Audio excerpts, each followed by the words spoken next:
सिद्धेभ्यः ॐ नमः सिद्धेभ्यः ॐ नमः सिद्धेभ्यः ॐ नमः सिद्धेभ्यः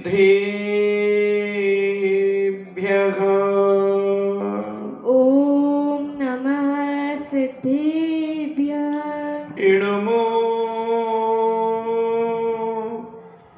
अरिहन्ताणम्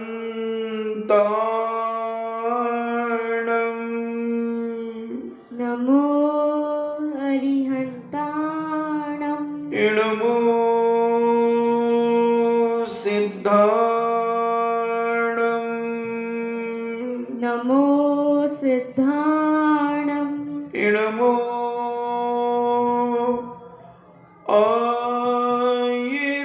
आयर्याणम् नमो आयर्याणम् इणमो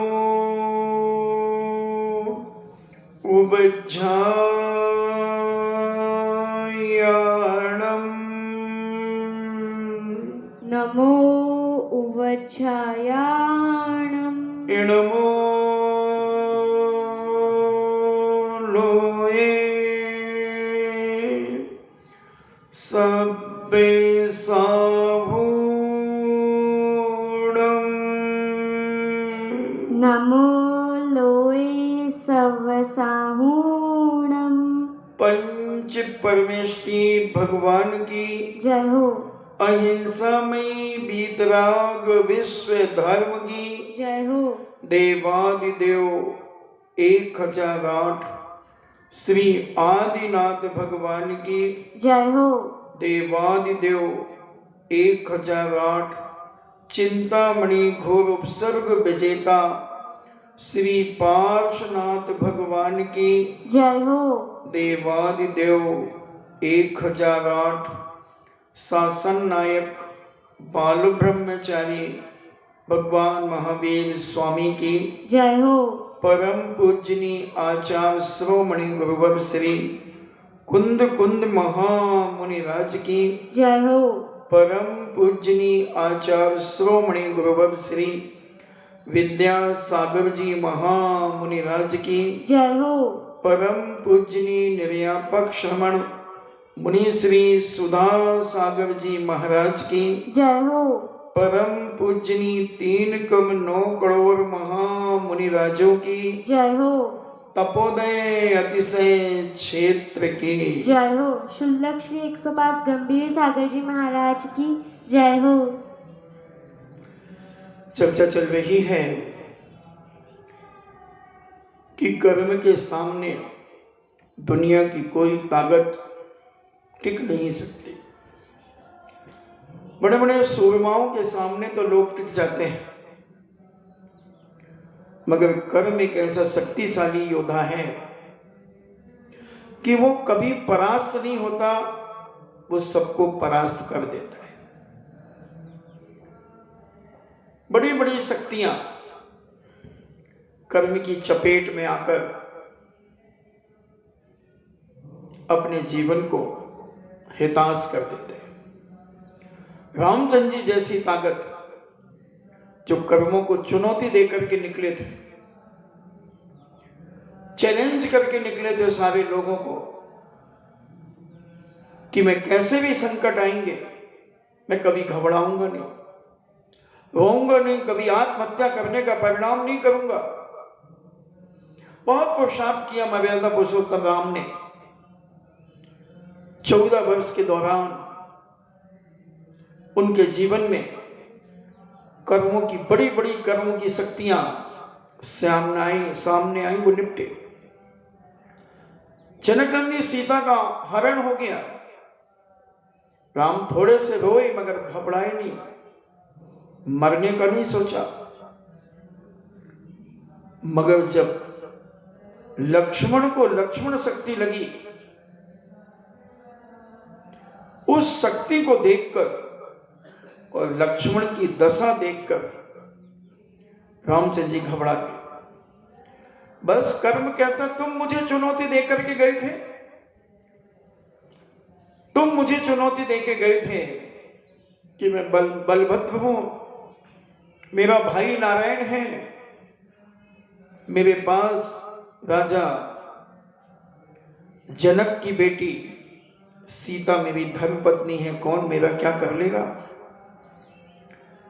कर्म कहता है, मेरा एक ही काम है कि मैं सबकी चुनौतियों को स्वीकार करता हूं, और कौन मुझे परास्त कर सकता है मैं ये देखता हूं। और जब लक्ष्मण को शक्ति लगी, लक्ष्मण तो मूर्छित हो गए। रामचंद्र जी ये भी भूल गए कि मैं तद्भव मोक्षगामी हूं, मैं सम्यक दृष्टि हूं, मैं कैसे मर सकता हूं, मैं इसी भव से मोक्ष जाऊंगा, इसी जीवन में मोक्ष जाऊंगा, इसी जीवन में केवल ज्ञान प्राप्त करूंगा। मगर वो कर्म के सामने ऐसी अंधियारी छा गई उनकी आंखों के सामने, उनकी मानसिकता में, कि वो साफ भूल गए कि मेरी आत्महत्या नहीं हो सकती, मैं ऐसे सामान्य नहीं मर सकता, मैं तो मरूंगा तो सदा के लिए मरूंगा, फिर दोबारा जन्म नहीं लूंगा। भूल गए वो। कर्म ने उनकी आंख में पट्टी बांध दी, कर्म ने उनकी मानसिकता को बदल दिया, और राम ने घोषणा कर दी कि अगर मैं आज रात्रि तक जीवित हूं, अगर मेरा भैया लक्ष्मण कल प्रातः काल के सूर्योदय के पहले पहले अगर जीवित नहीं होता है, तो यह समझ लो मैं भी उसकी चिता में अपने जीवन का अंत कर दूंगा। ये आत्महत्या नहीं और क्या है, ये कर्मों से डरना नहीं और क्या है। कर्मों ने भयभीत कर दिया, भूल गए वो, अरे मैं तो भजभजन नाराज सैननधारी हूं, छायिक सम्यक दर्शन है, तद्भव मोक्षगामी हूं, सब भूल गए। कर्म सिद्धांत, धर्म सिद्धांत को सब भूल गए, कर्म की चपेट में ऐसे आ गए कि उन्हें भयभीत होना पड़ा, दुखी होना पड़ा, दुखी होना पड़ा। तो बंधुओं, कर्म को समझो, एक मिनट में साता और एक मिनट में असाता। कब साता आ जाए और कब असाता आ जाए, यानी कब पुण्य का उदय आ जाए और कब पाप का उदय आ जाए, कह नहीं सकता कोई। इसलिए हमारे जैनाचार्य कहते हैं, संत महंत भगवंत कहते हैं कि अपने जीवन में सदा सद्कार्य करते रहो, अच्छे कार्य करते रहो, दुश्मन को भी माफ करते रहो, दुश्मन के प्रति भी दया भाव करते रहो, दुश्मन को भी ऊंचाइयां देते रहो। अगर तुम्हारे पाप का उदय है तो दुश्मन तुम्हें परेशान करेगा, और पुण्य का उदय है तो वही दुश्मन तुम्हारा मित्र बन जाएगा, मित्र बन जाएगा। अपन विगत 15 दिनों से सुन रहे हैं, 15 दिनों से राजा श्रीपाल की चर्चा सुन रहे हैं। अष्टानिका पर्व शुरू होने से अष्टानिका की चर्चा अपन ने सुनी। अष्टानिका पर्व में क्या किया मैना सुंदरी, कैसा कर्म का उदय मैना सुंदरी का। एक कोड़ी के साथ में विवाह, कोड़ी के साथ में विवाह, क्या ही है दुनिया। एक ऐसी फूल सी राजकुमारी, और जिसके शरीर से बदबू मार रहा था पूरा शरीर, ऐसे व्यक्ति को, ऐसे व्यक्ति से उसके पिता ने उसका पाणी ग्रहण कर दिया। मैना के मन में वंश मात भी विकल्प नहीं आया। रंच माधवी दुखी नहीं हुई क्योंकि उसने जैन दर्शन के मर्म को समझा था, जैन दर्शन को पढ़ा था। और जो व्यक्ति जैन दर्शन को पढ़ लेता है वो व्यक्ति बंधु अपने जीवन में इतना मजबूत हो जाता है, उसके अंदर का विल पावर इतना मजबूत होता है कि कैसी भी समस्याएं, कैसी भी मुसीबत आ जाए वो घबराता नहीं है, वो नहीं घबराता। वो केवल जैन दर्शन का पढ़ने वाला व्यक्ति, जैन दर्शन को समझने वाला व्यक्ति केवल ऊपर ऊपर नहीं तैरता, वो संसार के सागर में डुबकियां लगाता है। डूबता नहीं है, डुबकियां लगाता है और दुनिया से कहता है डूबो मत, लगाओ डुबकी। इस संसार के माया जाल में, संसार के भवर रूपी, संसार रूपी जाल में तुम डूबना मत, फंसना मत, तैरना, इसमें तैरना सीखना, तैरना सीखना। डुबकी लगाओ अपने जीवन में खूब जम के। जो बड़े बड़े गोताखोर होते हैं वो बड़ी गहरी गहरी समुद्रों में भी कूद जाते हैं। धुआंधार हमने देखा इतना बड़ा जलप्रपात, उस जलप्रपात के अंदर लोग पैसा फेंकते हैं और गोताखोर उस पैसे को नीचे जाकर के उस पैसे को लेकर के आ जाते हैं और दिखाता, देखो बाबूजी तुमने ये फेंका, मैंने उठा लिया, निकाल लिया।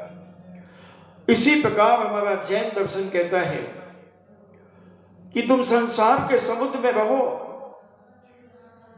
रहो, मगर इसमें डूबो मत, इसमें डुबकियां लगाते रहो, इसमें तैरते रहो, हाथ पैर चलाते रहो और अपने जीवन को पवित्र करते रहो, दुश्मन को भी माफ करते रहो, दुश्मन के प्रति भी दया भाव रखते रहो। हर संकट पर किसी का दोष आरोपण मत करो, अपने आप को दोषी ठहराओ कि हमारे ही कर्म का उदय है, हमने ये कर्म बुलाया है, हमारा कर्म ही हमारे जीवन में वापस आया है। हमने दिया होगा किसी को रखने के लिए, संभालने के लिए कि हमारा ये कर्म रख लो और जब हमें जरूरत पड़े तो तुम दे देना, तो उसने रख लिया और रख लिया, अब तुम्हें वापस कर दिया। अब तुम उसे देख करके, उस कर्म को, उसका नाम सुन करके तुम भयभीत हो गए। अबे तुम्हारा ही तो है वो, तुमने ही तो किसी को रखने दिया था, अब तो वो वापस लेकर के आया, वो तो लेना ही पड़ेगा। अबे हमारा धर्म छूट जाएगा तो छूट जाएगा, तुमने उसका छुड़ाया था। तुम्हारा जो कुछ भी छूट रहा है, तुम्हारे जीवन में जो कुछ विघ्न आ रहे हैं, वो सब तुमने विघ्न डाले हैं। अपन कई बार हंसी हंसी में विघ्न डाल देता, कई बार अपन विघ्न चला करके डालते हैं, तो वो तो कर्म कहता है कि तुमने चाहे मजाक में किया हो। पूज्य उमा स्वामी महाराज ने इसलिए एक सूत्र लिखा तत्वार सूत्र ग्रंथराज के अंदर, तीव्र मंद ज्ञाता ज्ञात भावादिकरण वीर विशेषा विशेषा। कोई कार्य तुमने तीव्रता से किया है, मंदता से किया है, तुमने कोई कार्य जान करके किया है, अज्ञानता में किया है, कितनी शक्ति के साथ किया है, कितनी शक्ति के साथ किया, उतने दिन कब वो आएगा।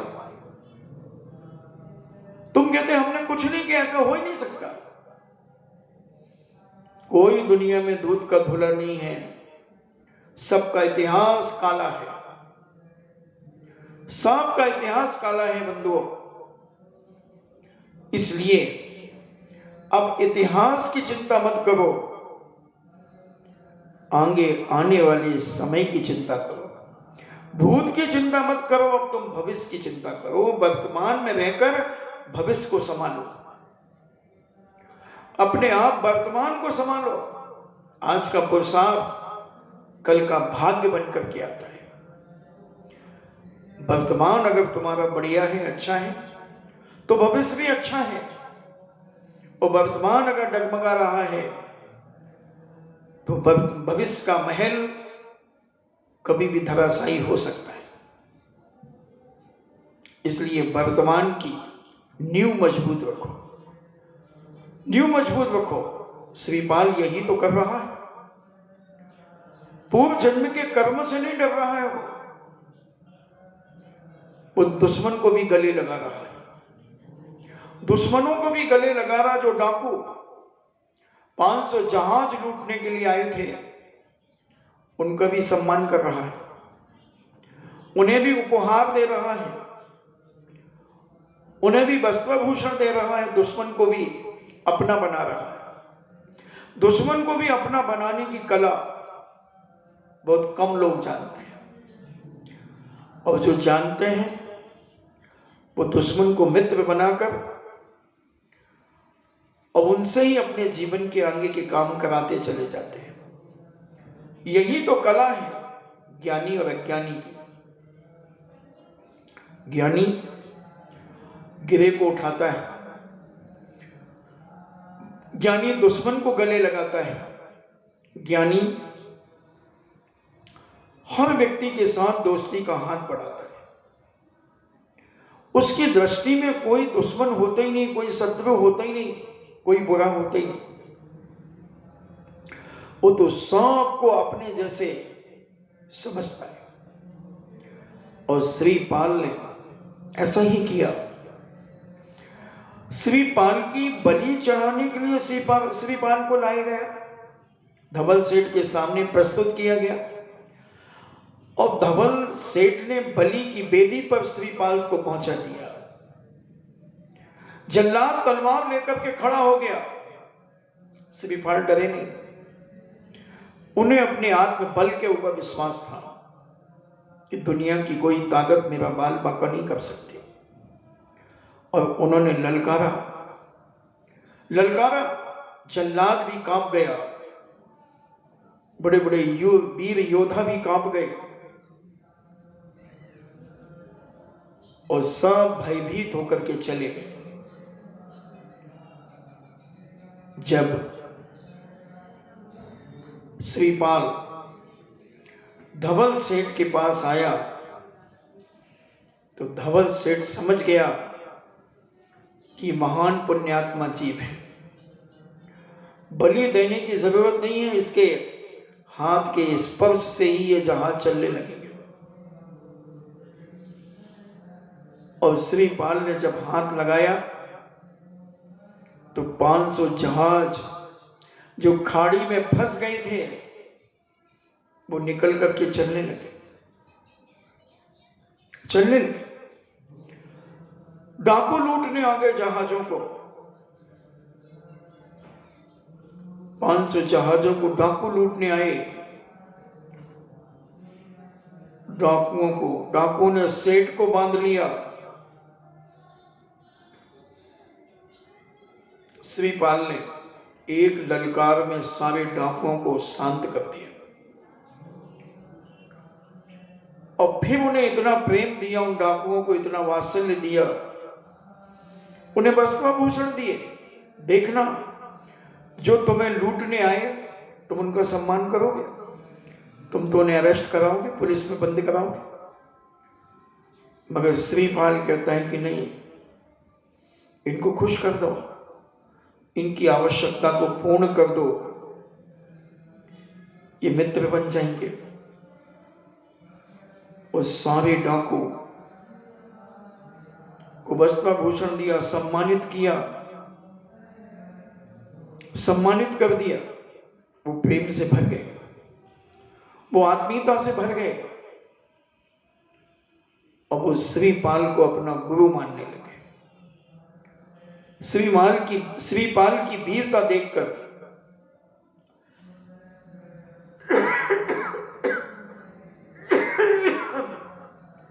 वो श्रीपाल के चरणों में नतमस्तक हो गए, और अपने अड्डे पे जाकर उन्होंने सोचा कि दुनिया में ऐसा अनोखा आदमी हमें पहली बार दिखा। कि जो अपने आए हुए शत्रु के ऊपर प्रहार करना चाहिए, मगर ये शत्रु को उपहार दे रहा है, वस्त्र भूषण दे रहा है, मान सम्मान कर रहा है, माला पहना रहा है, मुकुट लगा रहा है। तो हमारा भी कर्तव्य होता है कि हमें ऐसे उपकारी व्यक्ति का उपकार चुकाना चाहिए। और सारे डाकुओं ने मिलकर 7 जहाज रत्नों से भरकर श्रीपाल को दिए। श्रीपाल ने उन्हें अपनी भेंट समझकर स्वीकार किया, भेंट समझकर स्वीकार किया। और श्रीपाल का गुणानुवाद उन्होंने जो किया कि जरूर ये पूर्व जन्म का महान तपस्वी है, पूर्व जन्म में इसने साधु संतों को बहुत आहार दान दिया है, इसने ना जाने किन किन के जीवन का उपकार किया है। और ये निश्चित अपने जीवन में पवित्रता को प्राप्त करेगा। और जब श्रीपाल के पुण्य का फल था, वो समझ गए कि ये सब पुण्य के प्रभाव से ही होता है। कोई कहीं भी कैसी भी अवस्था में क्यों ना पड़ा रहे, मगर पूर्व जन्म का पुण्य, संचित पुण्य सदा रक्षा के काम आता है। बीहड़ वन में, घमासान युद्ध में, पराक्रमी शत्रुओं के मध्य में, जल में, अग्नि में, अथाह समुद्र में, पर्वत के शिखर पर, कहीं पर भी क्यों ना बैठा हो आदमी, सोया हो आदमी, मंदोन्मत्त हो या किसी भी अवस्था में हो, पूर्व जन्म का पुण्य उसकी रक्षा के लिए सदैव तत्पर रहता है। इसलिए भव्य प्राणियों, तुम अपने जीवन में पुण्य का संचय करो और ये पुण्य तुम्हारे जीवन में भविष्य को उज्जवल बनाता है। परोपकार में रत रहे पुण्योदय के प्रभाव से शत्रु भी मित्र बन जाता है, असंभव कार्य भी संभव हो जाते हैं, सुख शांति समृद्धि अनायास ही प्राप्त हो जाती है। और ये सब कुछ करते करते उपहार के बहुमूल्य रत्नों को जल जहाजों में राजा सेठ धवल के साथ अपने 7 जहाज भी उन्होंने मिला लिए और वो चलते चले गए, हंस द्वीप में पहुंच गए। और राजा कनक केतु ने पूज मुनिराज से पूछा कि महाराज, हमारी बेटी रैण मंजूषा, इसका पाणी ग्रहण किससे होगा? तब पूज्यवर ने कहा कि जो सहस्कूट जिनालय के दरवाजे खोलेगा उसके साथ तुम्हारी बेटी का पाणी ग्रहण होगा, उसके साथ तुम्हारा बेटी का पाणी ग्रहण होगा। तब पहरेदार लगाए और संपूर्ण वृतांत जब पहरेदारों ने सुनाया, तब श्रीपाल की आओ भगत की गई। बहुत प्रसन्न हुए राजा।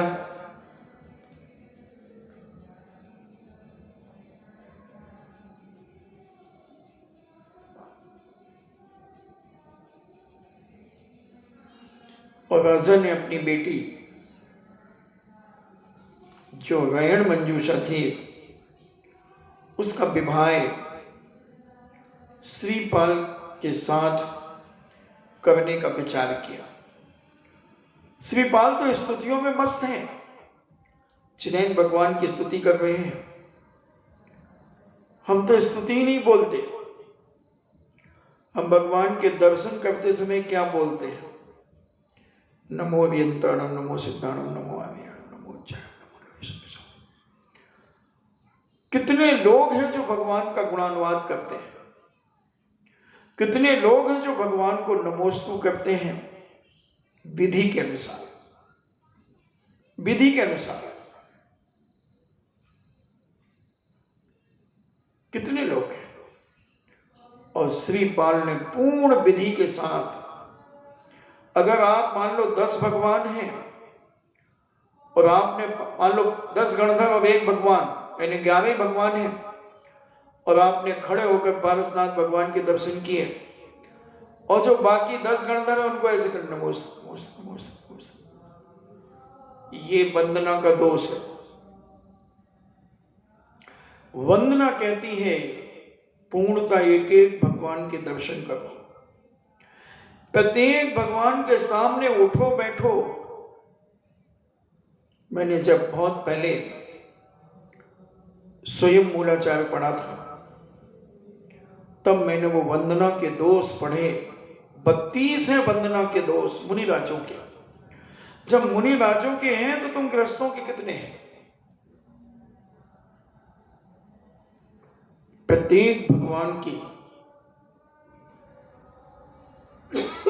दर्शन करो। मैंने जब पढ़ा कि पूज्य शांति सागर जी महाराज जब सवाई माधोपुर में गए चमत्कार जी में, तो उधर शहर में एक पंचायती मंदिर है। उस पंचायती जिनालय में 700 प्रतिमाएं हैं। तो पूज्य शांति सागर जी महाराज ने 700 प्रतिमाओं को एक एक करके उठकर बैठकर नमोस्तु किया, कायोत्सर्ग किया। और तुम तो एक बार में कितने निपटा दो? एक बार में 100-100, 200 के दर्शन कर लो तुम तो। क्या मिलेगा तुम्हें? इसलिए तो विघ्न बाधाएं आती रहती हैं, अंतराय कर्म कट नहीं पाते, कर्म कट नहीं पाते, कर्म बढ़ते चले जाते। हम पूर्व जन्म का बासा खा रहे हैं अभी। जितना हम खर्च कर रहे हैं उतना हम कमा ही नहीं पा रहे। धन की बात नहीं कर रहा हूं मैं पुण्य की बात कर रहा हूं। जितना पुण्य तुम सुबह से शाम तक और शाम से सुबह तक, यानी 24 घंटे में जितने पुण्य का तुम खर्च करते हो, क्या उतना पुण्य कमा पा रहे हो?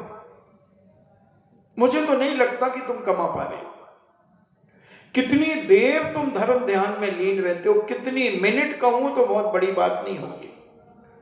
24 घंटे में 288 मिनटों में तुम कितने मिनट मन वचन काय से धर्म की क्रिया करते हो? और खर्च कितना है पुण्य का? सुबह उठते ही पुण्य खर्च चालू होने लगता है। सुबह उठते ही तुम्हें पानी मिल गया नहाने के लिए, बढ़िया गुनगुना, ये पुण्य के उदय से मिला है। सादा कर्म के उदय से मिला है। मंजन मिल गया तुम्हारे मन माफिक, पुण्य के उदय से मिला है। तुम्हारे कपड़े धुले धुलाई मिल गए, तुम्हें पुण्य के उदय से मिले हैं। तुम्हारा शरीर स्वस्थ है, पुण्य के उदय से स्वस्थ है। तुम चल पड़े पुण्य की क्रिया करने के लिए, पुण्य से पुण्य बन रहा है। अब ये पुण्य से पुण्य बन रहा है। और उसी समय अगर मन में कोई राग द्वेष विकल्प आ गया तो पुण्य की जगह पाप बंधने लगा। देखने में तो पुण्य की क्रिया चल रही है, मगर अंदर पाप बंद होना शुरू हो गया। यह है पुण्यानुबंधी पाप। मन में तो पाप चल रहा है, ऊपर से हम पुण्य कर रहे हैं।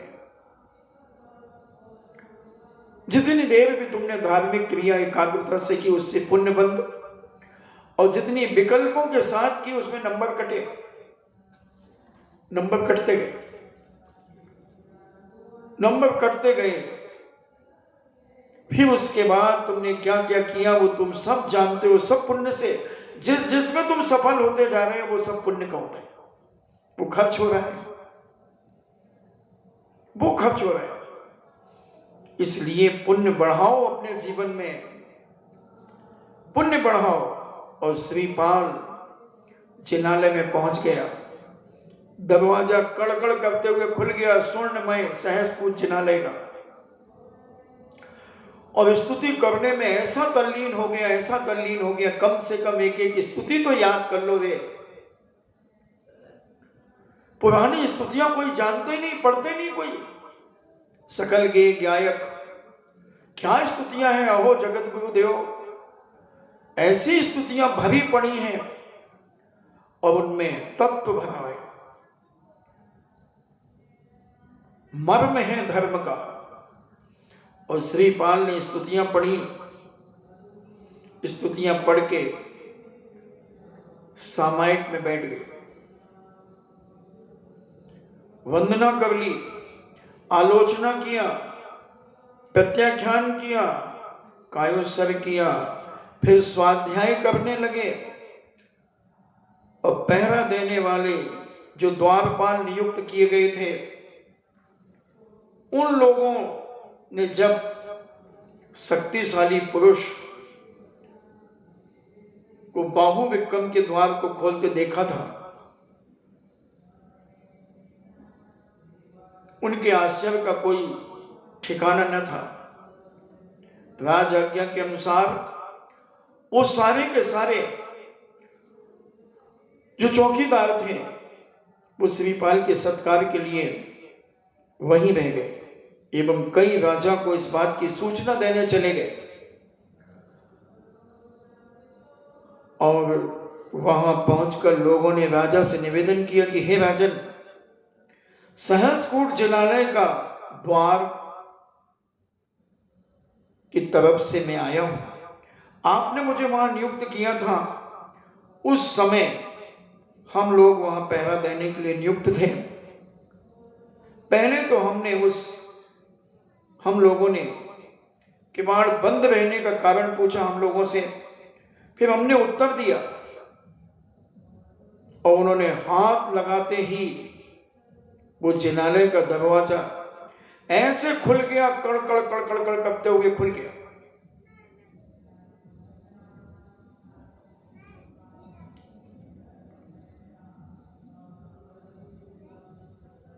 आपकी पूर्व आज्ञा अनुसार हम लोग इसकी सूचना देने आए हैं। राजा कनक केतु इस शुभ समाचार को सुनकर बहुत प्रसन्न हुआ एवं समाचार देने वाले पहरेदारों को, चौकीदारों को उन्होंने बहुत उचित पारितोषिक देकर उन्हें संतुष्ट किया। इसके पश्चात राजा कनक केतु ने स्वयं उत्साह पूर्वक बड़े गाजे बाजे के साथ सहस्त्रकूट जिनालय की ओर अपनी प्रजा के साथ प्रभु की स्तुति करते हुए रवाना हुए। और वहां पहुंच करके देखा कि एक बलिष्ठ युवा जिनेंद्र भगवान की भक्ति करने में तल्लीन है।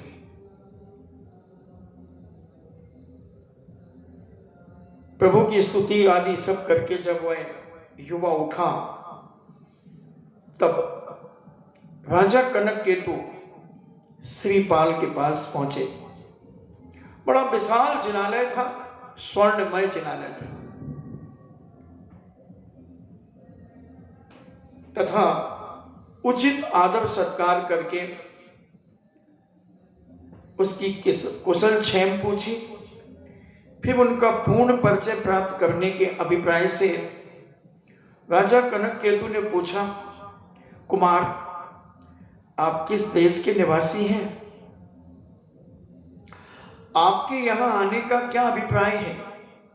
राजा के इस प्रश्न को सुनकर श्रीपाल अपने मन में विचार करने लगे कि अपना पूर्ण वृतांत सुनाने पर भी क्या राजा को विश्वास हो जाएगा?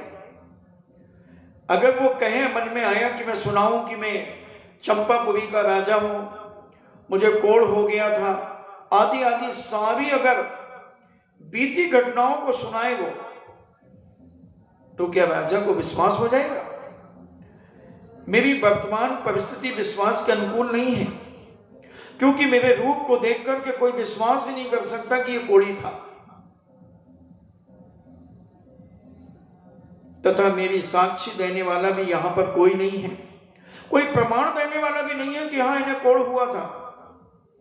साक्षी के बिना सत्य भी असत्य सिद्ध हो जाता है। इसलिए इस अवस्था में मुझे इस प्रकार से उत्तर देना चाहिए कि राजा को पूर्ण रूपेण विश्वास हो जाए, पर यदि किसी में अपनी बात की सत्यता प्रमाणित करने के लिए शक्ति ना हो तो उसे मौन रह जाना चाहिए। नीति भी समझना अपने जीवन में, जहां देखो कि तुम जो कहना चाहते हो और लोग उस पर विश्वास नहीं करेंगे तो तुम उसे जवाब मत दो, मौन हो जाओ, शांति से बैठ जाओ, क्योंकि तुम्हारे इर्द गिर्द कोई तुम्हारा सपोर्टर नहीं है, कोई तुम्हारी बात को समर्थन करने वाला नहीं है। इसलिए नीति कहती है कि उस जगह पर तुम मौन हो जाओ। श्रीपाल इस प्रकार सोच विचार में मग्न थे कि संयोग से पूज्य पर 2 अवधि ज्ञानी मुनिराज सहस्कुल जिनालय के दर्शन करने के लिए वहां आ पहुंचे। उन मुनीश्वरों को देखकर राजा एवं श्रीपाल दोनों ने बहुत प्रसन्नता के साथ, बड़ी नम्रता के साथ गुणानुवाद करते हुए उनकी स्तुति की। स्तुति कर चुकने के बाद जब दोनों ने अपने उचित स्थान पर बैठ गए, तब मुनीश्वरों ने धर्म वृद्धि का आशीर्वाद दिया। सद्धर्म वृद्धि वस्तु, सच्चे धर्म की वृद्धि हो। सद्धर्म वृद्धि वस्तु, जो धर्मात्मा सम्यक दृष्टि होते हैं उन्हें सद्धर्म वृद्धि वस्तु का आशीर्वाद दिया जाता है। जो व्रती होते हैं उन्हें समाधि वस्तु का आशीर्वाद दिया जाता है। और ऐसा धर्म की वृद्धि करने का आशीर्वाद जब उन्हें मिला और उन्होंने कहा कि पूज्यवर, हमारे जीवन के कल्याण के लिए कोई उपदेश दीजिए, तब पूज्यवरों ने उपदेश आरंभ किया। उन्होंने कहा,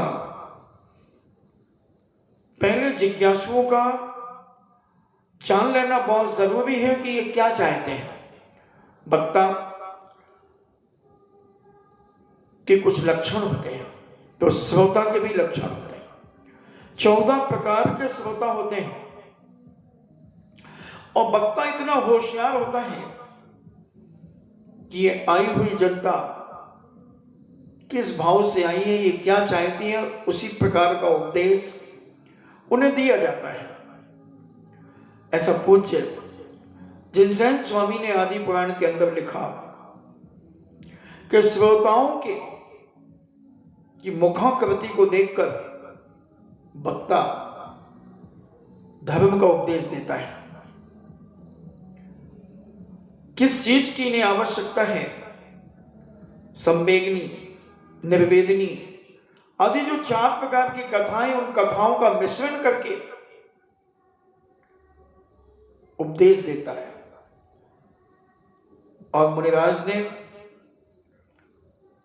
उन जिज्ञासुओं की आवश्यकता के अनुसार संपूर्ण धर्म का मूल सम्यक धर्म है, इससे सुख की प्राप्ति होती है, इसके बिना सब धर्म कर्म जब तप एवं संयम व्यर्थ है। अगर सम्यक दर्शन तुम्हारे जीवन में नहीं है, तुम कितने भी व्रत उपवास कर लो, कितने भी जप कर लो, कितना भी संयम का पालन कर लो, कितना भी तुम त्याग तपस्या आदि कर लो, सब व्यर्थ हो जाता है। इसलिए हे भव्य जीवो, सर्वप्रथम हम अपने जीवन में सम्यक दर्शन रूपी रत्न को प्राप्त करो। उसके पश्चात सम्यक दर्शन होते ही तुम्हें सम्यक ज्ञान की प्राप्ति होगी। तत्पश्चात तुम उसे ग्रहण करके उचित और अनुचित को समझो, निश्चय और व्यवहार को समझो। अपने स्वरूप का यथार्थ ज्ञान हो जाने की यथार्थता सम्यक्त है। तत्व विनिश्चय सम्यक्त के लिए प्रधान साधन यानी कारण है। कारण में कार का उपचार हो उसे व्यवहार सम्यक्त कहते हैं। इसलिए प्रथम साधन कारण है और इस कारण द्वारा कार्य संपन्न होता है। इसलिए कारण की योग्यता पर ही कार्य की सफलता निर्भर होती है। अनंत देव संपूर्ण दोषों से रहित, वीतराग, लोकालोक के ज्ञाता, हितोपदेशी, सर्वज्ञ, संपूर्ण भव्य जीवों के हित साधक, हितकारक उपदेश देने वाले हैं, जो चार घातिया कर्मों को नष्ट कर चुके हैं। ऐसे वीतरागी अनंत भगवान उन्हीं देवों द्वारा प्रवर्तित अनेकांत साधवाद,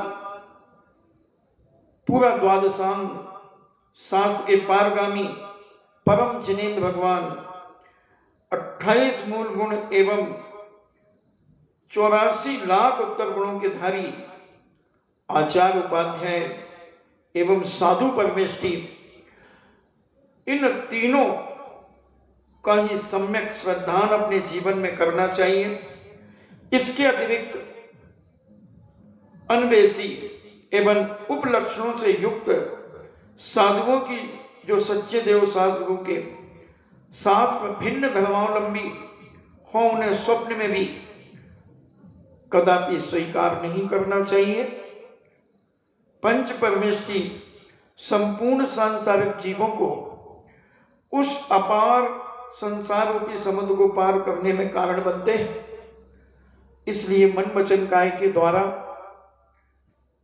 उनकी आराधना अपने जीवन में करना चाहिए। ऐसा करने से लोक और परलोक दोनों ही उत्तम का सुख प्राप्त होता है। इस प्रकार सम्यक दर्शन का पूर्वक सप्त विष्णु का त्याग, 5 प्रकार के अणुव्रत, सप्तशील यानी 3 गुणव्रत, 4 शिक्षाव्रत, ये उपदेश पूज्य वर्ग ने उन राजाओं को दिया और कहा, हे जिज्ञासुवश, इन संपूर्ण व्रतों के पालन करने का मुख्य उद्देश्य विषय एवं कसायों को कम कर देना है। कई का प्रश्न हो सकता है कि महाराज, व्रत लेने से क्या होता है?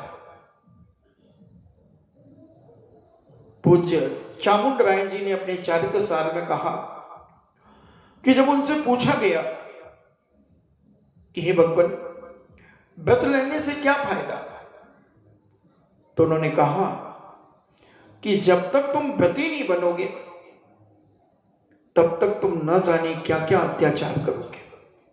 उन्होंने उदाहरण दिया कि भरत चक्रवर्ती क्षायक सम्यक दृष्टि था और व्रती नहीं होने के कारण अपने भाई के ऊपर भी चक्र चलाने के लिए तैयार हो गया। तैयार क्या, चला ही दिया। काश अगर व्रती होता तो चक्र नहीं चलता, चक्र नहीं चलता।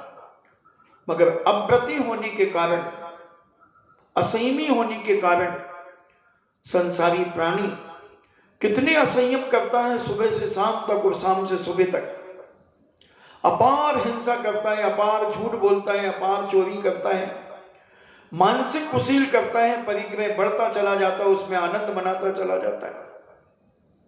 कितने आर्थ बहुत ध्यान में लिप्त रहता है, कितनी देर धर्म ध्यान करता है और कितने घंटों आर्थ ध्यान और बहुत ध्यान में अपने जीवन को लिप्त रखता है। और जैसे वो व्रती बनता है, उसके परिणामों की निर्मलता बढ़ने लगती है, राग देश कसाय कम होने लगते हैं, पापों से धीरे धीरे समन रूप में पाप होने लगते हैं और वो अपने जीवन को और सरल बनाने का प्रयास करता है। इन संपूर्ण व्रतों के पालन करने का मुख्य उद्देश्य विषय एवं कसायों को कम करना होता है। और ये क्रम जब कम होता होता एक दिन पूर्ण निर्मल कर देता है। इन्हीं कारण से आत्मा का कल्याण होता है। ये प्रथम सीढ़ी मोक्ष मार्ग की सम्यक दर्शन के बाद अणुव्रत, शक्ति है तो महाव्रत, मगर अणुव्रत तो जैसे पूज्य मुनि श्री का भी विषय सुबह के प्रवचन में यही अभी 1-2 दिन से चालू हो गया, क्योंकि इसके बिना जीवन में कल्याण हो ही नहीं सकता। व्रती बने बिना आज तक किसी का कल्याण नहीं हुआ, न होगा, न हो रहा है। व्रती बनते ही तुम्हारा मोक्ष मार्ग शुरू हो गया। मोक्ष को प्राप्त कल्याण का रास्ता विषय और कसाय आत्मा के शत्रु हैं। क्रोध, मान, माया, लोभ ये कसाय हैं। हास, रति, अरति, शोक, भय, जुगुप्सा, स्त्री भेद, पुरुष भेद, नपुंसन भेद और 16 कसाय अनंतवानंदी, प्रत्याख्यान, अप्रत्याख्यान और संजुलन, इनके 4 ऐसे 16 और 9 25, ये 25 कसाएं जो हमें कस रही हैं। और पंचदियों के विषय जिसे हम 15 प्रमाद कहते हैं, ये सारे के सारे हमारे जीवन का विनाश करने में कारण है। इसलिए इनका सदैव ध्यान रखना चाहिए कि ये कसाई हमारे जीवन को कसे ना। और इन बातों का ध्यान रखते हुए व्रताचरण में लीन होते हैं, उन्हीं का व्रतानुष्ठान यथार्थ में सफल होता है। वही व्यक्ति व्रती माने जाते हैं जो इन राग द्वेष कसायों से अपने आप को बचाते चले जाते हैं। उनका ही अनुष्ठान ये सफल है। अन्यथा जड़ काटकर केवल शाखाओं के फल खाने की आशा की तरह दुराशा मात्र है। कोई बहुत बड़ा वृक्ष है, उसके फल नहीं तोड़ रहा है, वो कहता है इसको मैं जड़ से गिराऊंगा, तो वो पेड़ ही तुम्हारे ऊपर गिर जाएगा और तुम्हारे जीवन का विनाश कर देगा। इसलिए मोह से उत्पन्न राग द्वेष आदि कसाई ही तो आत्मा के शत्रु हैं, एवं इन्हीं के कारण कर्मों का आश्रय एवं बंध होता है। हे भव्य जीवों, अपने जीवन को शुभ अशुभ कर्मानुसार उनकी पुद्गल बरगड़ाई आत्मा की ओर अग्रसर होती हैं, अतः तीव्र एवं मंद कसाई भाव के अनुसार ही कर्मों की स्थिति बंधती है। मोहिनी कर्म 70 कोड़ा कोड़ी का बन जाता है। कोई 30 कोड़ा कोड़ी के बनते हैं, कोई 20 कोड़ा कोड़ी के बनते हैं। और कोड़ा कोड़ी किसे कहते हैं? 1 करोड़ में 1 करोड़ का गुणा करने पर 1 कोड़ा कोड़ी होती है, तो ये सागर पर्यंत उत्कृष्ट बंध की प्रकृति। जरा सा मोह अगर तुम्हारा इतना गाढ़ मोह हो गया तो तुम्हारे जीवन में ये 70 कोड़ा कोड़ी तक उदय में आता रहेगा। राग हो गया, द्वेष हो गया। इसलिए व्रती होने के बाद आदमी पाप से कांपने लगता है, पाप से भयभीत हो जाता है। हर काम, हर कदम फूक फूक करके रखता है। हर कार्य बहुत सोच करके करता है, लाभ हानि सोचता है। इसमें कितना लाभ होगा, कितनी हानि होगी। अगर मैं कसाय करूंगा तो मेरी हानि कितनी होगी, लाभ कितना होगा। पूरा व्यापार है जैन दर्शन, पूरा व्यापार है। सच्चा व्यापारी लाभ हानि देखकर ही व्यापार करता। उसी प्रकार त्यागी, व्यती, साधु, संत सब कुछ अपनी दृष्टि के सामने रखकर विचार करते हैं कि मैं ऐसा करूंगा तो ये फायदा। कितनी बड़ी बात। साधु बनने के बाद जो 46 मूल गुण हैं आहारचर्या के, उसमें 4 अनगार है। वो आगार 16 उद्गम दोष, 16 उत्पादन दोष, 10 असन के और 4 अंगार। तो एक धूम दोष है, धूम दोष। धूम दोष किसे कहते हैं? मैंने जब पढ़ा तो ये धूम दोष क्या है? जब मूलाचार्य जी को देखा, आचार्य सार को देखा, तो उन्होंने कहा कि एक अंगार दोष भी है, एक प्रमाण दोष, अप्रमाण दोष भी, प्रमाण दोष भी है, अप्रमाण, और एक संयोजना, ये 4 दोष है। तो क्या है ये? धूम दोष। साधु आहार करके आ गया और फिर श्रावक को लगाई फटकार, उसने डांटना शुरू कर दिया। जैसे अग्नि तो बुझ गई, भोजन करने से अग्नि तो शांत हो गई, अब धुआं निकलता है अग्नि बुझने के बाद, वो धूम दोष है। अगर वो श्रावक को डांटता है, फटकारता है, तो वो अभी धूम दोष से ग्रसित है, धूम दोष से ग्रसित है। वहां के बाद वहीं खत्म, गेट से बाहर निकलते ही भूल जाओ। और अगर सुलग रही है, धुआं निकल रहा है अगरबत्ती जैसे धुआं, तो वो धूम दोष के अंतर्गत आएगा। अंगार दोष, बढ़िया मनपसंद कोई चीज मिल गई, लगे रहो मुन्ना भाई, खत्म हो गई बेचारे चौके वाले की, पूरी हो गई। लो लो लो, अब देर खत्म हो गई, उनकी भी खत्म हो गई। नहीं, बहुत जैन दर्शन बहुत सूक्ष्म है। उसी उसी उसी उसी उसी उसी को ले लो, अंगार दोष। अच्छी ठंड थी, बढ़िया गरम गरम थी वो चीज, मैं तो लेता गया सटासट, अंगार दोष। प्रमाण, प्रमाण से ज्यादा डकार के मिल गए, अच्छा। संयोजना दोष, गरम थी तो ठंडा मिला दिया, ठंडा था तो गरम मिला दिया, बढ़िया बना दिया, और हम तो सट सट सट लेते गए।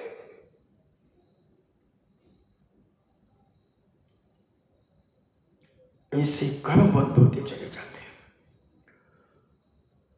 हमें समझना है बंधुओं, गति के बिना हमारा ग्रस्त जीवन भी पवित्र नहीं हो पाएगा,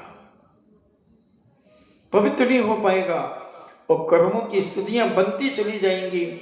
यह जीव इस प्रकार अनादि काल से इन्हीं कर्म बंधों के कारण संसार में डुल रहा है, संसार में घूम रहा है, 84 लाख योनियों में जन्म मरण करता हुआ दुखों को पुनः पुनः भोग रहा है। यह जीव संसार में आता है तब मोह में पड़ जाने के कारण पुद्गल कर्मों के अधीनस्थ हो जाता है तथा आत्मा के वास्तविक स्वरूप को भूल जाता है। मात पेट में कौल किया था नाम जपूंगा मैं तेरा, इस झूठी दुनिया में आकर भूल गया मैं नाम तेरा। जब आदमी मां के गर्भ में रहता है, जब वहां की वेदना उसके जीवन में सताती है, तब वह अंदर ही अंदर संकल्प करता है कि हे मां, एक बार इस काल कोठरी से बाहर तो निकाल दे मुझे। मात पेट में कौल किया था नाम जपूंगा मैं तेरा, एक बार मुझे इस काल कोठरी से बाहर निकाल दे, बस फिर मैं नाम जपूंगा मैं तेरा। मगर इस झूठी दुनिया में आते ही वो 184 के चक्कर में सब भूल जाता है, क्योंकि कष्ट के समय हर आदमी को भगवान दिखते हैं, गुरु दिखते हैं, धर्म की बातें याद आती हैं। अगर सुख के समय याद आ जाए तो बंधुओं वो आदमी धर्मात्मा है। मजबूरी में, कष्ट के कारण, गरीबी के कारण, बीमारी के कारण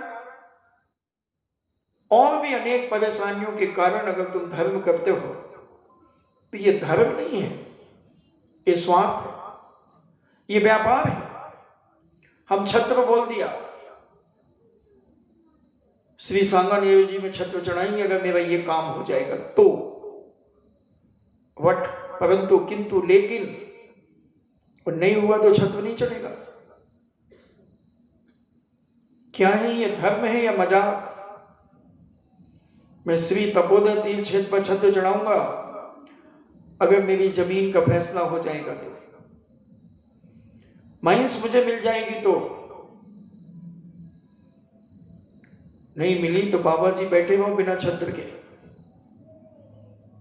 काम जाके करो उसका। भक्त कहता मेरा काम करो तो छत्र मिलेगा। इतना सस्ता बना लिया अपने धर्म को। इवन दो ये धर्म नहीं है, ये व्यापार है, ये व्यापार है। ये धर्म की मान्यता से कोसों दूर है। हम संसारी प्राणी इसी में उलझे।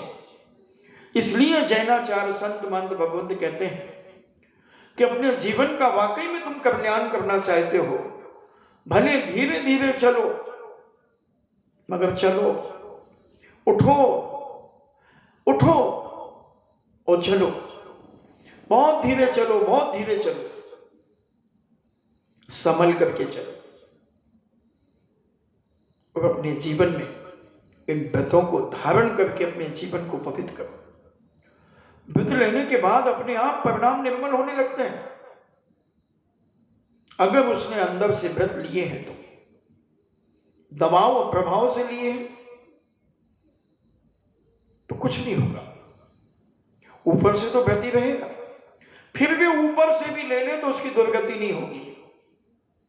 पूज्य नेमीचंद जी सिद्धांत चक्रवर्ती अपने जीव कांड ग्रंथराज के अंदर कहते हैं कि एक छोटा सा भी व्रत अगर तेरे जीवन में है, एक छोटा सा भी व्रत आजीवन, कि मरते मर जाऊंगा तो भी इस व्रत को मैं खंडित नहीं करूंगा, तो तेरी दुर्गति कोई नहीं कर सकता। मैंने पहले कहा था कि खादिर भील ने कौवे का मांस त्याग किया था।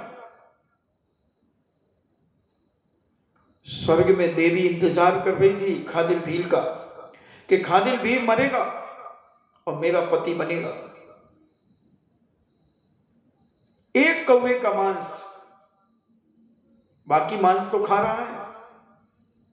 हो गई परीक्षा। वैद्य जी ने कहा कि तेरी बीमारी ऐसी है जो कौवे के मांस खाने से ठीक होगी। अब क्या करे खादिर भील? कौवे का मांस खा ले और बचा ले अपनी जिंदगी को, या मर जाए कौवे का मांस ना खाए? आप क्या करोगे? लड्डू क्या करेगा? लड्डू में मिला के दे देंगे, सामने नहीं देंगे तुझे, डायरेक्ट मिला के दे देंगे।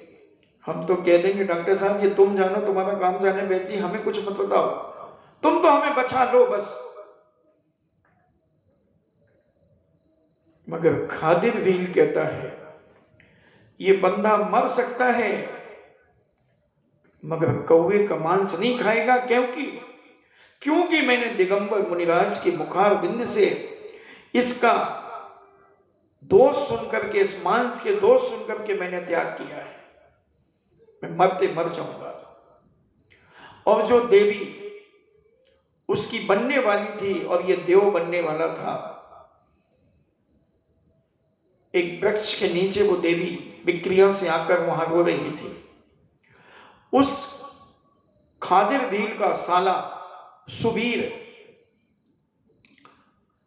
अपने जीजा की बीमारी सुनकर के उसे देखने आ रहा था, तो वो महिला रोती हुई दिखी। सुबीर पूछता है बहन तुम क्यों रो रही हो?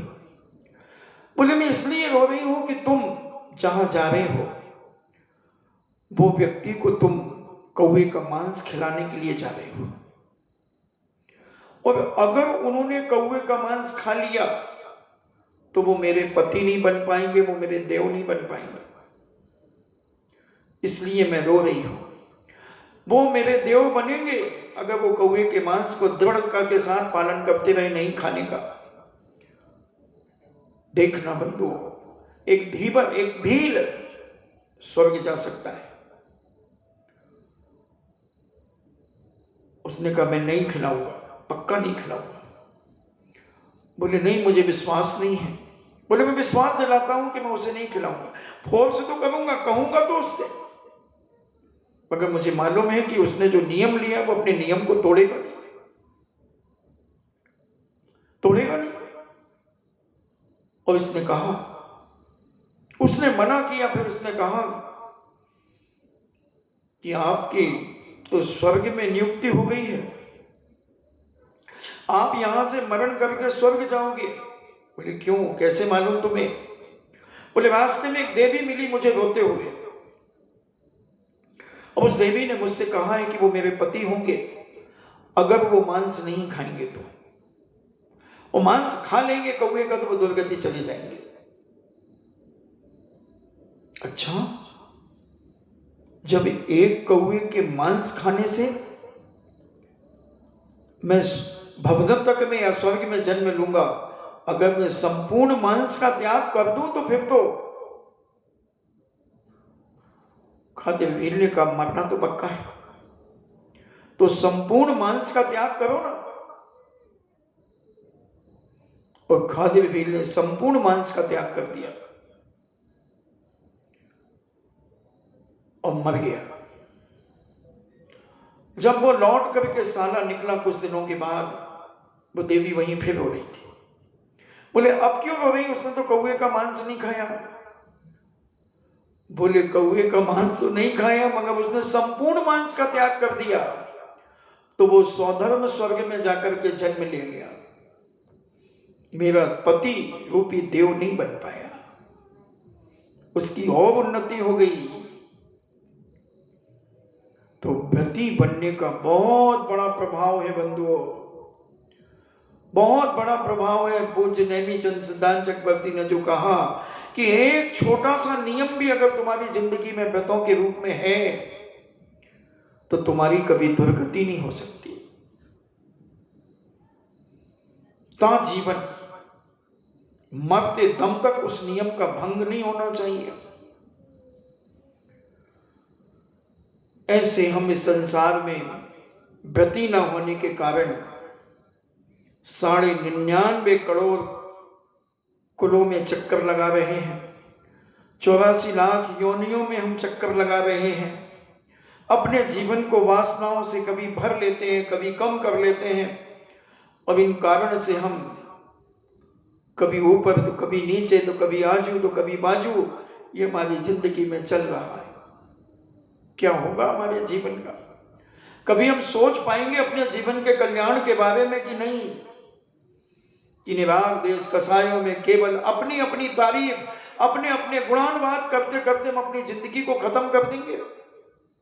आत्म प्रशंसा पर आत्म निंदा, अपनी अपनी अपनी प्रशंसा, अपनी प्रशंसा। तो पूज्य उमा स्वामी महाराज ने कहा, आत्म प्रशंसा पर आत्म निंदा नीच गोत्र का कारण है। ऐसा आदमी नीच गोत्र में जन्म लेता है, और जो आत्मनिंदा पर की प्रशंसा करता है वो उच्च गोत्र में जन्म लेता है। बोलो कहां जाना है? नीच गोत्र प्राप्त करना है या उच्च गोत्र प्राप्त करना है? अपने मुखों से कभी अपनी प्रशंसा मत करो। दूसरा करे तो नीचा सिर कर लो, दूसरा करे तो नीचा सिर कर लो। मगर अज्ञानी संसारी मिथ्या दृष्टि जीव इसी में आनंद मानता है, अपनी प्रशंसा में ही आनंद मानता है। और सम्यक दृष्टि धर्मात्मा व्रती जीव अपनी निंदा में आनंद मानता है। पूज्य जिनसेन स्वामी कहते हैं कि मैंने ये महापुराण आदि पुराण महाकाव्य लिखा दुर्जन लोग गुण पसंद नहीं करते, वो अवगुण पसंद करते हैं। उनको दोष देखने में ही आनंद आता है और सज्जनों को गुण देखने में आनंद आता है। तो हे दुर्जनों, तुम मेरे इस महाकाव्य रूपी आदि पुराण में जितने दोष हो वो तुम निकाल देना, क्योंकि तुम्हें दोषों में ही आनंद आता है। तो मेरा पुराण, मेरा ग्रंथ गुणों से पूर्ण हो जाएगा, अवगुण उसके निकल जाएंगे। आप देखना, दुर्जनों को कभी सज्जनों के गुण नहीं दिखेंगे, कभी नहीं दिखेंगे। उनके अवगुण ही अवगुण दिखेंगे, दोष ही दोष दिखेंगे, उनकी दृष्टि दोषों पे जाएगी। और सज्जन को गुण दिखते हैं, उसे दोष दिखते ही नहीं। वो तो गुण देख देख करके अल्लाह से भरता है, धन्य है, धन्य है, धन्य है। और जिसको धन्य कहा जा रहा है वो झुकता जाता है, वो अपने आप को झुकाता जाता है कि हे भगवान, कैसी बातें कर रहे हैं, मेरे पास तो कुछ है ही नहीं, कुछ है ही नहीं। तो अपनी अपनी पसंद, ऊंचे लोगों की ऊंची पसंद और नीचे लोगों की नीची पसंद, एज यू लाइक, पसंद अपनी अपनी। हम सोचें अपने जीवन में कि हम क्या है, हम क्या कर रहे हैं, ये देखो अपने आप को। दूसरों को देखना बंद कर दो, स्वयं को स्वयं के द्वारा देखना शुरू करो। दूसरों से ऑडिट बहुत करा लिया, अब स्वयं के द्वारा स्वयं का ऑडिट करना सीख जाओ, स्वयं के द्वारा स्वयं का ऑडिट करना सीख जाओ। और जो व्यक्ति अपने जीवन का स्वयं का ऑडिट स्वयं करने लगता है, उसके यहां दुनिया की कोई ताकत छापा नहीं डाल सकती। 80% छापा तो सीए ही डलवाता है, और सीए छापा डलवाता है, वही कंप्रोमाइज कराता है, वही सारी सेटिंग कराता है, क्योंकि उसका कमीशन होता है। तो जितने तुम बाहर के सीए रखोगे, ये तुम्हें जीतते रहेंगे, तुम्हारी जिंदगी को बर्बाद करते रहेंगे। और स्वयं इसलिए मैं कहता हूं, हर घर को, बड़े व्यापारियों को अपने घर का एक सीए बना के रखना चाहिए। व्यापार में भी, और जो अपना आत्म कल्याण चाहता है, उसे अपने आप का स्वयं सीए बनना चाहिए, स्वयं ऑडिट करना चाहिए। और जब स्वयं तुम ऑडिट करोगे तो कोई घपला नहीं करोगे, कोई घपला नहीं करोगे। दूध का दूध और पानी का पानी तुम अपने जीवन में करके अपने आप का शुद्धिकरण, अपने आप के पवित्रीकरण तुम करते चले जाओगे। इसलिए मोक्ष मार्ग में जब आदमी व्रती बन जाता है, सम्यक दृष्टि जीवात्मा जब व्रती बन जाता है, वो अपना ऑडिट स्वयं करता है, प्रतिक्रमण के द्वारा, आलोचना के द्वारा, निंदा गर्ह के द्वारा अपने दोषों को उजागर करता है, और फिर गुरु से जाकर उसका प्रायश्चित करता है। गुरु के सामने निंदा करता है, गर्ह करता है, और प्रायश्चित लेकर के उसका शुद्धिकरण करता है, अपने आप को साफ करता है। इसलिए साधु तो 3 बार प्रतिक्रमण करता है और श्रावक प्रति 2 बार करता है, सुबह और शाम, दोपहर को विश्राम। करो तो कोई दोष नहीं है, दोपहर को भी सामायिक करो, प्रतिक्रमण करो, आलोचना करो, कोई दोष नहीं है। मगर 2 बार तो व्रती को अनिवार्य ही होता है, साधु को 3 बार अनिवार्य होता है। और अपने आप की निंदा, गर्हा, आलोचना, फीलिंग, अपने आप को टॉर्चर करो, अरे पापी। सही साधु अपने आप को पापी कहता है, अपने आप को पापी। दुनिया ने तो तुम्हें कई बार पापी कहा होगा,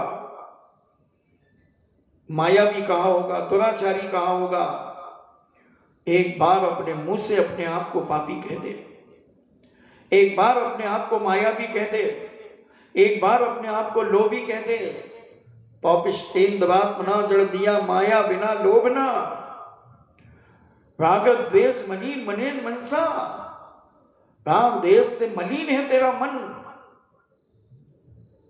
बड़े बड़े मुनिराज आचार्य परमेश्वरी जैसे अपने आप को पापी कहते हैं, अपने आप को मायावी कहते हैं, अपने आप को लोभी कहते हैं, अपने आप को रागी द्वेषी कसाई कहते हैं।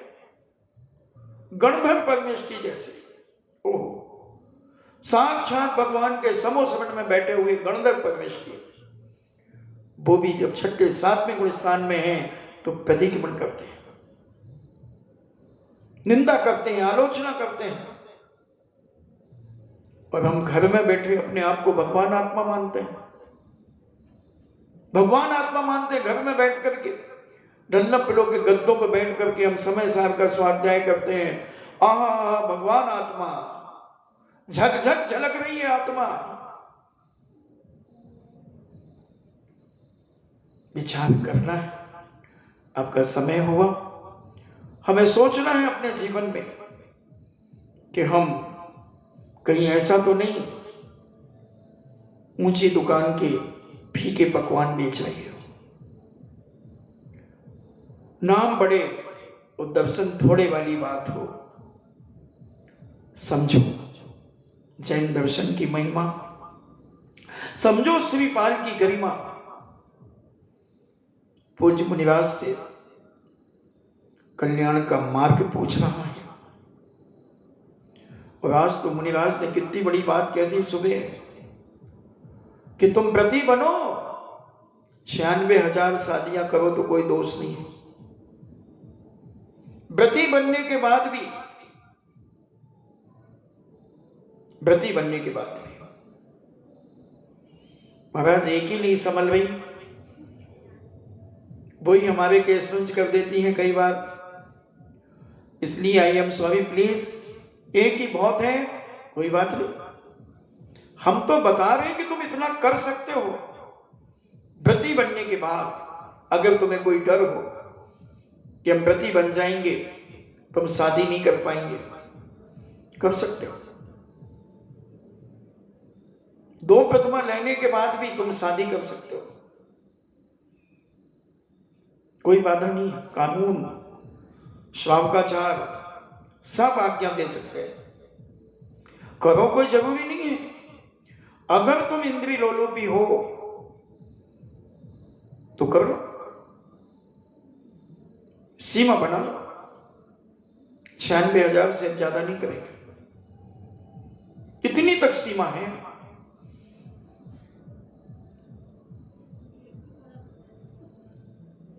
कहीं कह रही है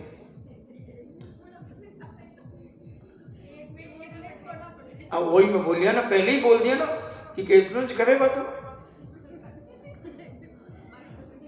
थोड़ा पड़ा तो थोड़ा कहते, मैं तो केसनुज क्यों। इसलिए तो कहते हैं जो नहीं फंसे उनको मत फंसाओ।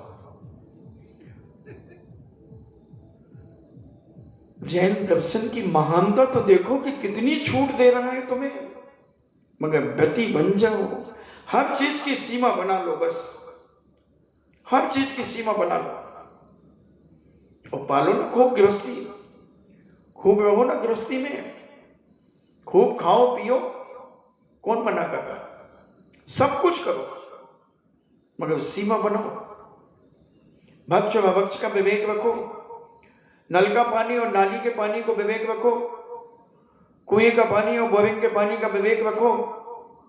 व्रती बन गए हो, कुएं का पानी पीना, नल का पानी पियोगे तो नाली का पानी कहलाएगा, क्योंकि कई बार पाइप फूट जाते हैं, नालों में से पाइप निकलते हैं और नालों में फूट जाते तो नाले का पानी भी नल में आ जाता है,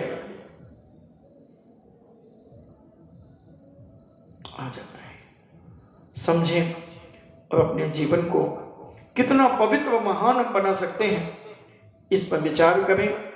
श्रीपाल पूज्य वरों के पास बैठ करके धर्म के स्वरूप को समझा है।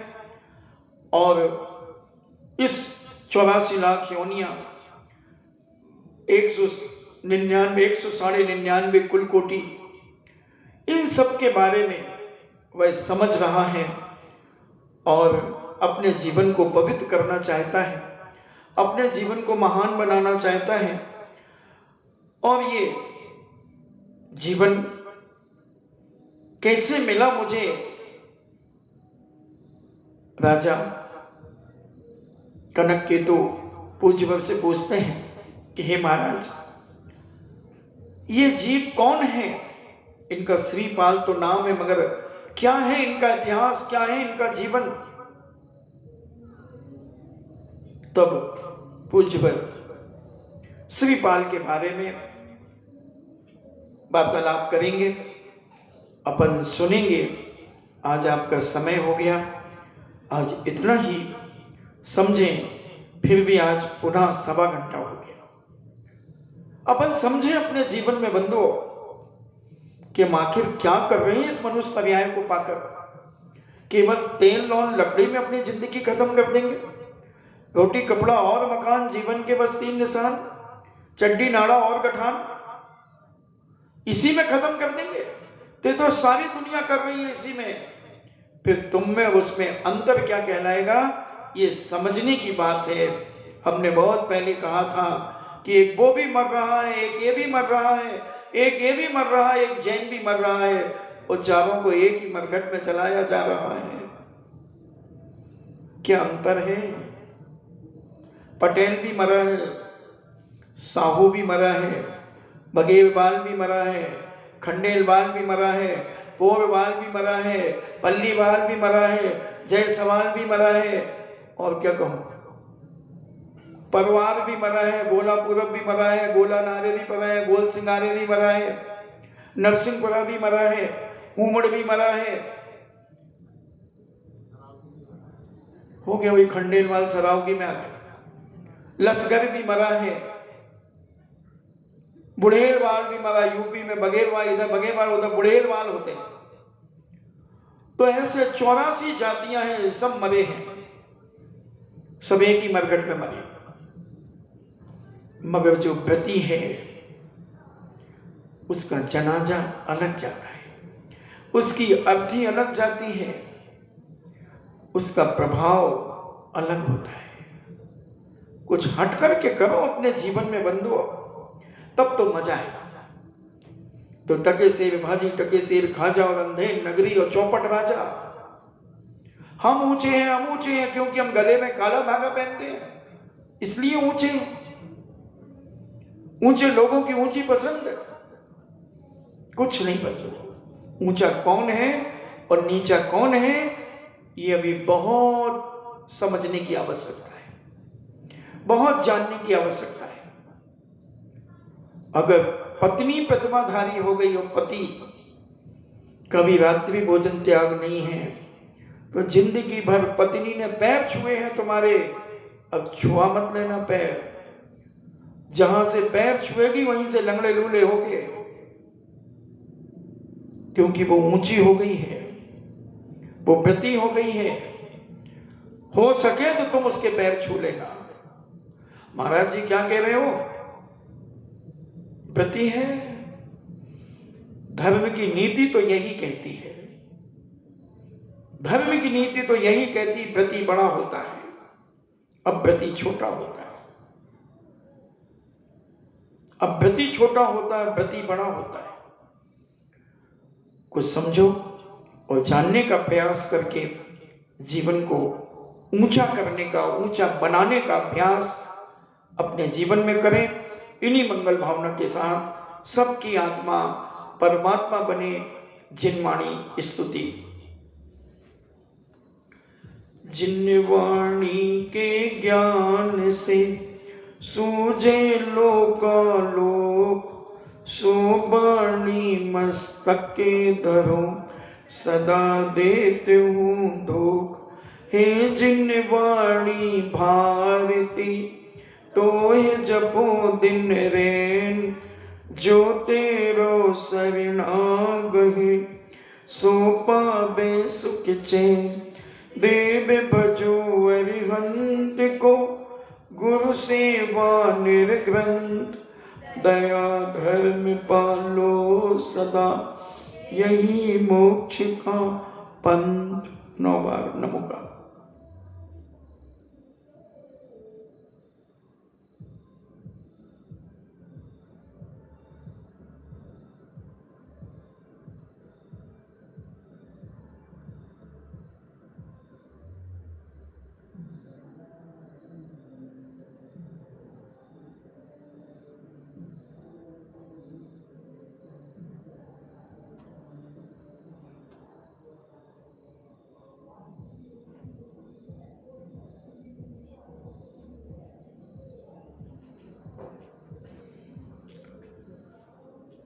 परम पूजनी द्वादशांग जिनवाणी माता की।